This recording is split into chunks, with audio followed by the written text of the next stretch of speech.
Les nouvelles en détail. Le président Abdel Fattah el-Sisi a reçu ce matin au palais de l'Ittihadiyya l'émir du Qatar, Cheikh Tamim bin Hamad al-Thani. Une cérémonie d'accueil officielle a été réservée à l'émir du Qatar qui a passé en revue avec le président Abdel Fattah el-Sisi la garde d'honneur avant d'accéder au palais présidentiel pour entamer leurs discussions. Les discussions entre les deux leaders ont porté sur l'ensemble des relations bilatérales et des moyens de les renforcer sur tous les niveaux. Un commentaire. L'émir du Qatar, Cheikh Tamim bin Hamad al-Thani, a quitté le Caire après une visite de 2 jours au cours de laquelle il a tenu un tête-à-tête avec le président Abdel Fattah el-Sisi, suivi d'une réunion élargie à laquelle ont participé les délégations des deux pays. Au cours de l'entretien, le président el-Sisi a affirmé que les relations égypto-qatariques connaissent des progrès et une consolidation de la voie du développement des relations bilatérales au cours de la période à venir dans tous les domaines dans le cadre de l'intérêt accordé par les deux pays et les deux peuples frères et à la lumière des sincères intentions réciproques des deux parties. De son côté, l'émir Tamim bin Hamad a remercié le président el-Sisi pour l'accueil chaleureux, lui félicitant à l'occasion de la prochaine célébration de l'anniversaire de la Révolution du 30 juin. L'émir Tamim a apprécié le rôle de l'Égypte vis-à-vis des dossiers arabes et de ses efforts pour renforcer la solidarité arabe à tous les niveaux, ainsi que la politique menée par l'Égypte sous la direction du président el-Sisi.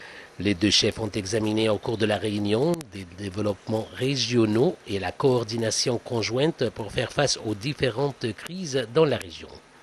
Et en ce qui concerne l'évolution de la cause palestinienne, l'émir du Qatar a salué les efforts égyptiens pour reconstruire la bande de Gaza. À cet égard, les visions se sont accordées sur l'importance de relancer le processus de paix afin de parvenir à une solution juste et globale d'une manière qui garantisse les droits légitimes du peuple palestinien frère et conformément aux références de la légitimité internationale.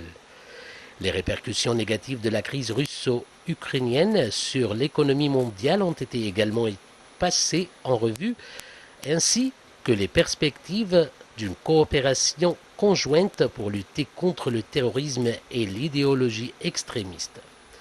Les deux parties se sont également félicitées du prochain sommet qui sera organisé par l'Arabie saoudite entre les dirigeants des pays du Conseil de coopération du Golfe, l'Égypte, la Jordanie, l'Irak et les États-Unis.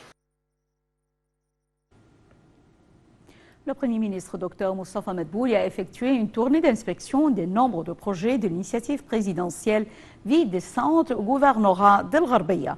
Au cours de la tournée, le chef du gouvernement a mis l'accent sur la poursuite des travaux de ce vaste projet national qui vise à améliorer le niveau et la qualité de vie d'environ 60 millions de citoyens dans les campagnes égyptiennes, et ceci en mettant en œuvre les directives du président Abdel Fattah el-Sisi d'achever ces projets malgré les difficultés et les répercussions de la crise mondiale. Un commentaire. Le Premier ministre Dr Moustapha Madbouli a effectué une tournée d'inspection dans le village de Nahtaï où il a prêté audition aux explications du ministre du Logement, des Services publics et des communautés urbaines Dr Assem El-Gazzar sur les projets mis en œuvre dans le village, notant à cet égard que Nahtaï connaît d'importants projets de développement dans tous les services publics. Ce village, au sein du cité Zefta, est un modèle dans le cadre de l'initiative présidentielle Vie décente où le complexe des services gouvernementaux intégrés a été achevé. Ce complexe est l'un des projets les plus importants de l'initiative car il contribue à éliminer la souffrance des villageois dans l'obtention des divers services gouvernementaux. Le Premier ministre a également inspecté les travaux de construction du centre de jeunesse de Nahtaï qui vise à offrir un lieu décent dans le village pour diverses activités sportives pour aider les jeunes à pratiquer le sport sur une superficie de 207 mètres carrés pour chaque étage.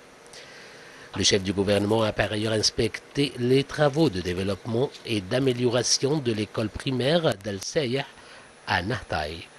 Dr Madbouli a souligné que cette visite s'inscrit dans le cadre de suivre les taux d'exécution des projets de l'initiative présidentielle Vie décente dans les villages. Le Premier ministre a ensuite inspecté le projet de création d'un centre de développement de la famille et de l'enfance dans le village de Nahtaï sur une superficie de plus de 1000 mètres carrés et qui comprend un centre de planification familiale, des ateliers de formation, des bureaux d'accueil et des services et une exposition ouverte.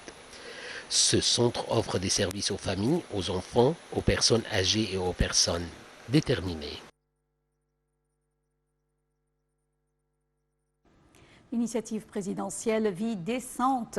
Cette initiative présidentielle, lancée en janvier 2019, s'est transformée aujourd'hui en un projet national de développement rural intégré. Financé à 100% par des fonds égyptiens, ce projet est de grande envergure qui vise à améliorer en 3 ans le niveau de vie, les infrastructures et les services de base de plus de 4000 villages couvrant 58% de la population avec des investissements qui dépassent les 700 milliards de livres égyptiennes. Sally Hamed nous donne plus de détails. Les grands projets nationaux sont un symbole qui exprime la volonté des Égyptiens. Le lancement du projet national Haya Karima ou Vie décente est un projet ambitieux qui marque l'inauguration de la nouvelle République égyptienne, fortement basée sur le concept d'un État civil démocratique moderne possédant toutes les capacités globales, militaires, économiques, politiques et sociales. La première phase de cette initiative a été lancée en janvier 2019 avec pour objectif de couvrir 375 villages à travers l'Égypte. 2 ans après, ce projet gagne du terrain. En janvier 2021, le coup d'envoi de la deuxième phase a été donné, ciblant 4584 villages et couvrant une population estimée à 50 millions de citoyens.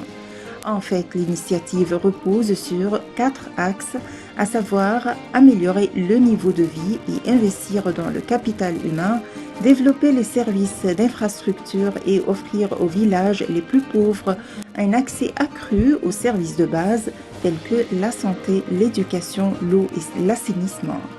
Selon plusieurs institutions internationales, l'initiative égyptienne Vie décente répond aux objectifs du développement durable.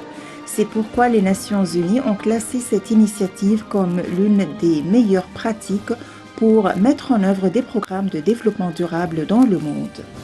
Selon l'ONU, l'initiative vient comme une affirmation de la volonté de l'État de mettre en œuvre l'approche de planification participative et en intégrant les citoyens dans la phase d'identification des besoins, ainsi que la participation du gouvernement et de la société civile dans le processus de mise en œuvre et de suivi.